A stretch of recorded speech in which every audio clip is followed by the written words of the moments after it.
चलिए आज हम देखेंगे कि इंडेंट कैसे बनता है।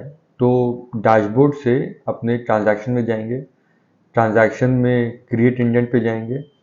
अब क्रिएट इंडेंट में कंपनी अपना जो है वो चूज़ कर सकते हैं। डिवीजन में लेट से अपने इंडस्ट्री पे मैचो चूज़ कर लिए। डिवीजन मतलब कि फॉर एग्जांपल स्टील इंडस्ट्री के पॉइंट ऑफ व्यू से आपका स्पॉन्ज आयरन हो सकता है, एसएमएस हो सकता है, रोलिंग मिल हो सकता है, डिवीजन हो गया। अब डिपार्टमेंट इलेक्ट्रिकल हो गया, इंडेंटर जिसने वो आइटम मंगाया था वो हो गया।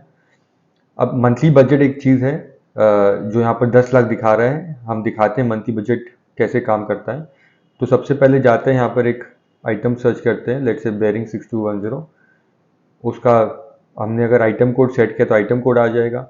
यहाँ पर उसका हम डिस्क्रिप्शन डाल सकते हैं, कोई और एडिशनल टेक्निकल डिस्क्रिप्शन डालना हम डाल सकते हैं। लेट्स से अपने को 100 पीस चाहिए।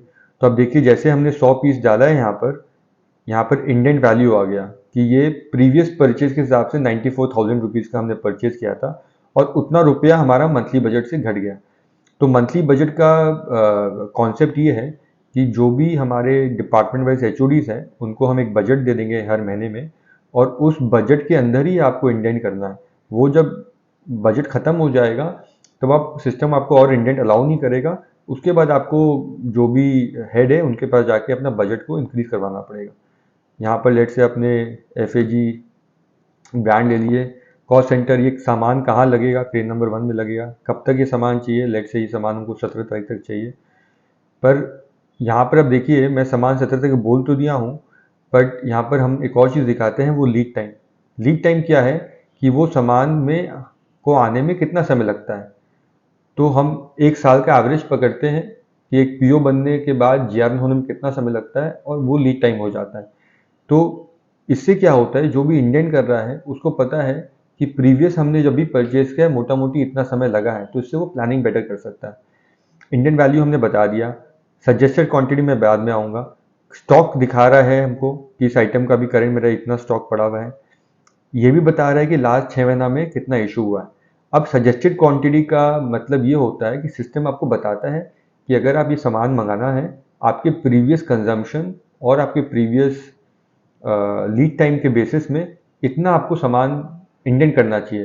पर आप सोच रहे हो कि नेगेटिव क्यों है? नेगेटिव इसलिए है, सिस्टम के हिसाब से अगर नेगेटिव है मतलब कि सिस्टम ये बता रहा है आपको कि आपके पास इनफ स्टॉक है, आपको इसका स्टॉक का दरकार नहीं है।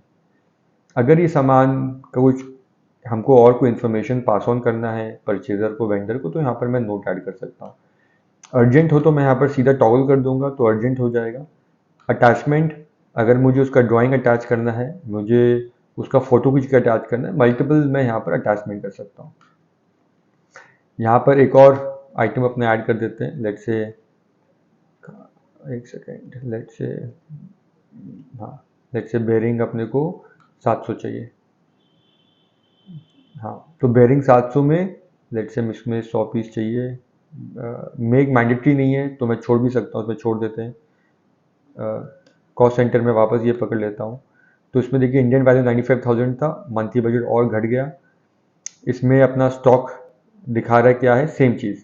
तो ऐसे करके आप मल्टीपल यहाँ पर आइटम ऐड करके इंडेंट क्रिएट कर सकते हैं। अब यहाँ पर मैं गया क्रिएट इंडेंट पे।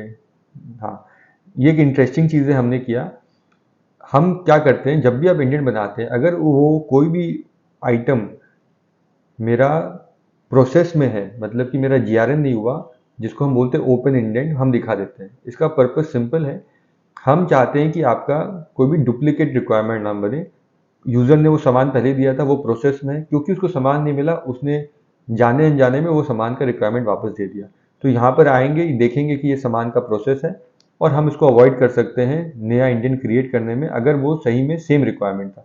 इस केस में मान लेते हैं कि ये नया रिक्वायरमेंट है, तो यहाँ पर गो हेड करेंगे, और आप देखिए हमारा एक इंडेंट तैयार हो गया जिसका नंबर है 11।